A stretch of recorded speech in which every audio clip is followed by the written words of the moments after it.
আসন্ন হ্যামট্রামিক সিটির নির্বাচনকে সামনে রেখে মেয়র ও কাউন্সিলম্যান প্রার্থীদের নিয়ে অনুষ্ঠিত হয়েছে কমিউনিটির মতবিনিময় ও প্রশ্নোত্তর অনুষ্ঠান। গেল রোববার মিশিগান বাংলাদেশি কমিউনিটি হেল্প গ্রুপের আয়োজনে হ্যামট্রামিক সিটির আলাদিন রেস্টুরেন্টে এ মতবিনিময় ও প্রশ্নোত্তর অনুষ্ঠান অনুষ্ঠিত হয়।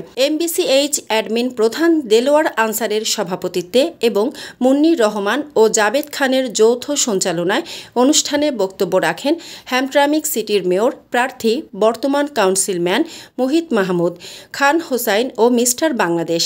কাউন্সিলম্যান প্রার্থীদের মধ্যে উপস্থিত ছিলেন আবু আহমদ মুসা, নাইম চৌধুরী, রেজাউল চৌধুরী ও ট্রয় সিটির প্রার্থী সাদেক রহমান।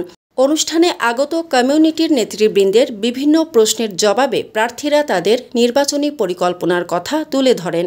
এ সময় অনুষ্ঠানে উপস্থিত ছিলেন সৈয়দ শাহিদুল হক, আজিজ চৌধুরী, রব্বানী তালুকদার, তাইফুর রহমান, রিশাদ আহমেদ, সানি জায়গিরদার, খুরশিদা হক, আব্দুল বাসিত, রুম্মান চৌধুরী সহ কমিউনিটির বিভিন্ন শ্রেণীপেশার মানুষ উপস্থিত ছিলেন। অনুষ্ঠানের সার্বিক সহযোগিতায় ছিলেন MBCH-এর আজমল হোসেন, জাহেদুল ইসলাম মারুফ, আবুল কাশেম ফাতে, মাশকুর খান, ফুয়াদ রহমান, সাফওয়ান আহমেদ।